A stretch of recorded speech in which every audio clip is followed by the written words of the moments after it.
Jeg vil vise, hvordan man laver vendestrik ved at starte i nakken. Jeg synes, det bliver meget fint. Den vendemaske, jeg bruger her, det er det, jeg kalder japansk vending.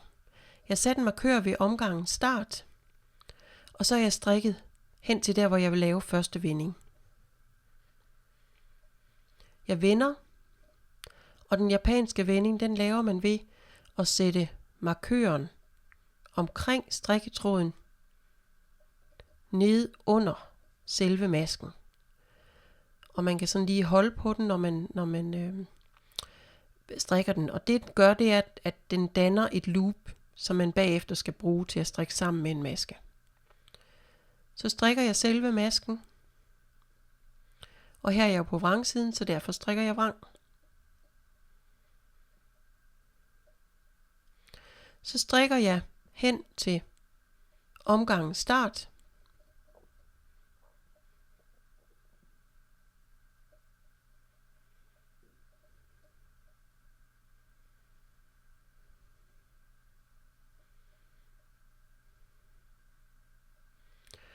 Og når jeg så strikker videre, så strikker jeg lige så mange masker, som jeg strikkede på den anden side. Her så strikker jeg 12 masker hen på den anden side af omgangen start. Sådan så mine vendemasker bliver placeret præcis imellem omgangen start. Lige mange masker på hver sin side. Så her vælger jeg at sige, at det er 12 masker. Så jeg strikker de 12, og så vender jeg. Og så skal jeg jo lave en vendemaske til. Og igen bruger jeg den japanske metode.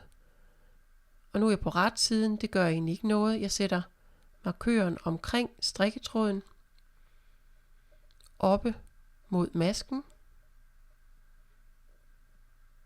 Holder lidt på markøren, og så strikker jeg ellers den vendemaske. Og nu strikker jeg så hen til den første vendemaske, jeg lavede. Altså den, der sidder i den anden side. Den skal jeg nemlig strikke over, og så skal jeg fortsætte. Nu kommer jeg til omgangen start, så jeg strikker hen over den, og hen til den første vendemaske. Og ideen med den her metode, det er altså, at man strikker hen over vendemaskerne efterhånden. Så det jeg gør, at når jeg nu kommer hen til vendemasken, så strikker jeg selve vendemasken. Så tager jeg markøren frem, og den tager jeg af. Jeg skal så løfte mit loop ved at ligesom holde i markøren. Kan I se, at jeg lige gør det? Og så sætter jeg loopet op på venstre pind. Jeg skal lige vente, så det vender den rigtige vej, så det ligner ligesom en maske. Og så strikker jeg den ret sammen. Og nu har jeg så valgt at sige, at mine vendinger vil jeg have med 10 masker imellem. Så nu strikker jeg så 10 masker efter jeg har strikket vendemasken sammen. Det er vigtigt at gøre det samme i begge sider, ellers så får man sådan en asymmetrisk vending. Det tror jeg ikke lige er optimalt. Det var de 10, og så vender jeg. Og så skal jeg så lave anden vending i den her side. Og jeg sætter markøren på strikketråden, holder på den, og så strikker jeg vrang. Og så strikker jeg så vrang hen til vendemasken i den anden side, altså den første, der var lavet i den anden side.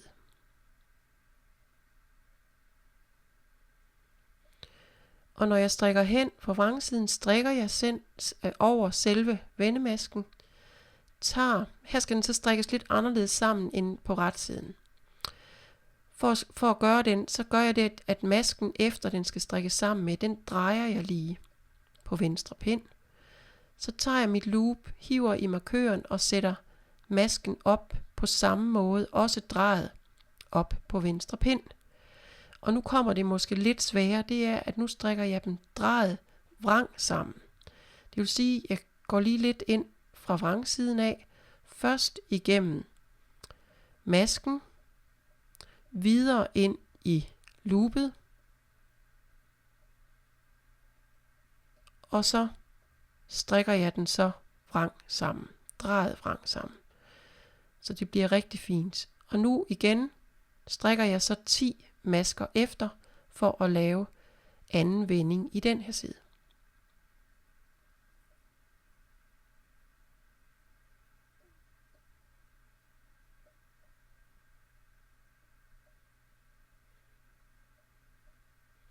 Det var min 10 vrang. Jeg vender.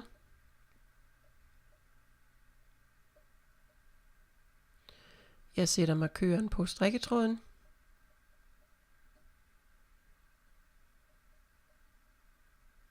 Holder på den. Og strikker ret. Og nu strikker jeg så ret over til den anden vendemaske i venstre side af nakken her.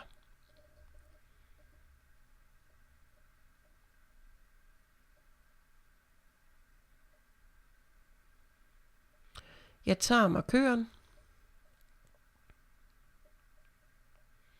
finder mit loop, sætter det op på venstre pind, tager markøren af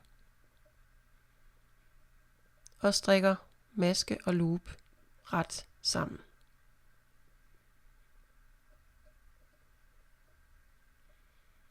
Og så strikker jeg 10 masker igen, sådan så jeg nu får lavet tredje vendemaske her i venstre side.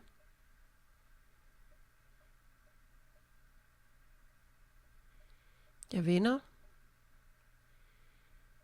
sætter markøren på,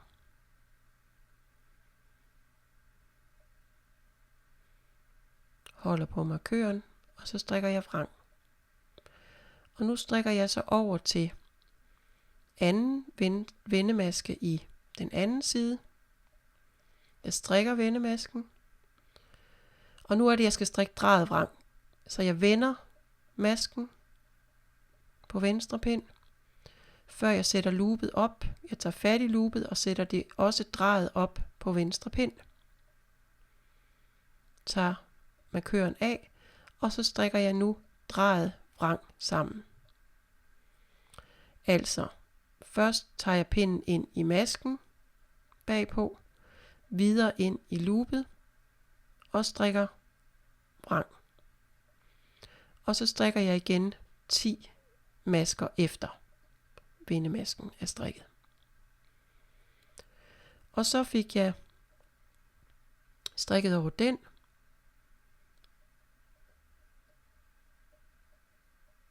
og fik så hermed, når jeg nu vender, får lavet den tredje vending her i højre side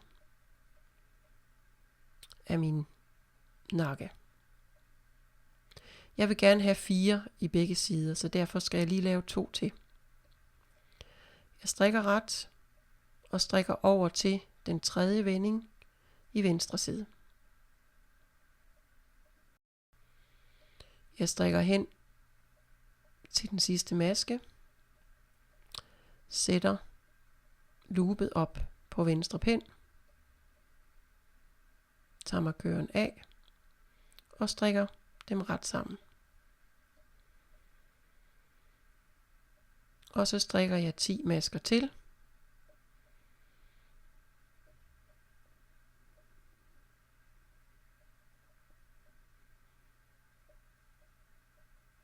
Og så vender jeg her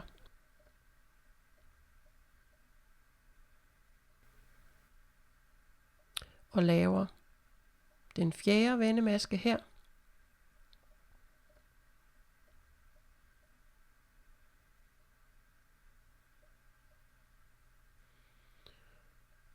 Og strikker over til den tredje over på den anden side. Og her er det, jeg skal igen strikke drejet vrang sammen.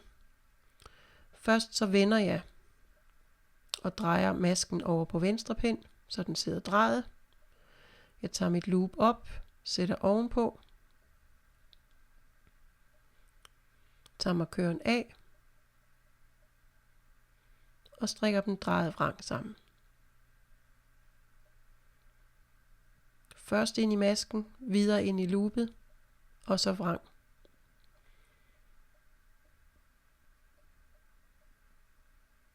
Og så strikker jeg 10 masker til her.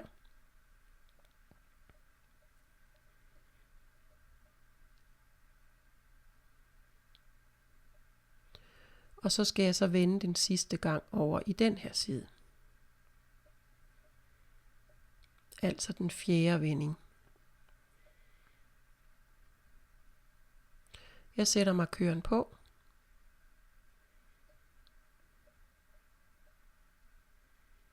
Og så strikker jeg henover.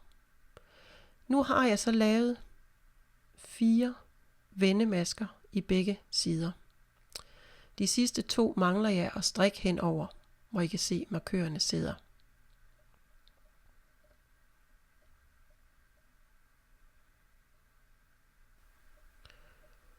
Nu kommer jeg til omgangens start.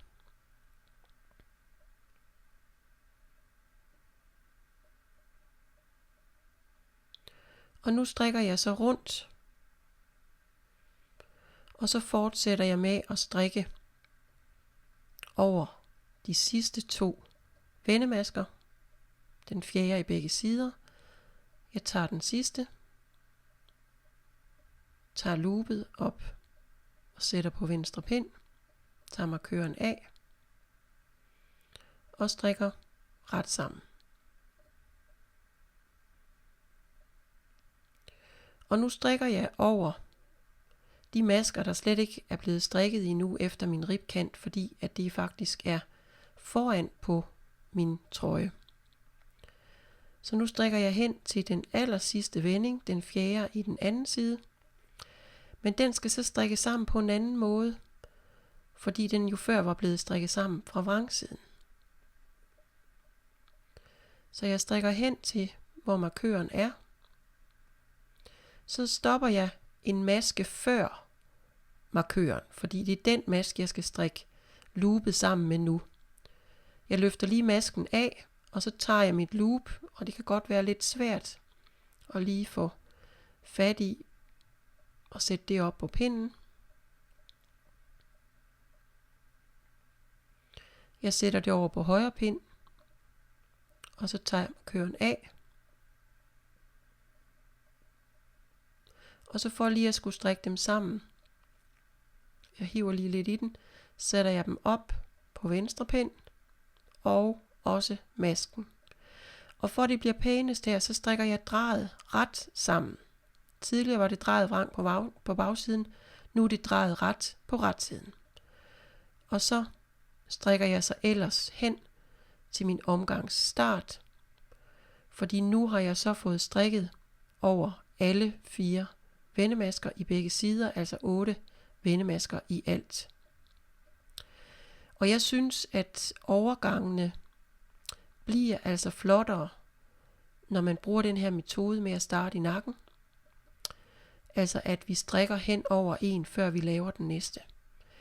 Men du kan gøre som du synes, og du kan vælge den type vendemaske du har lyst til. Jeg har 4 forskellige metoder, du kan bare se mine andre videoer. Men prøv det og se hvordan det lykkes.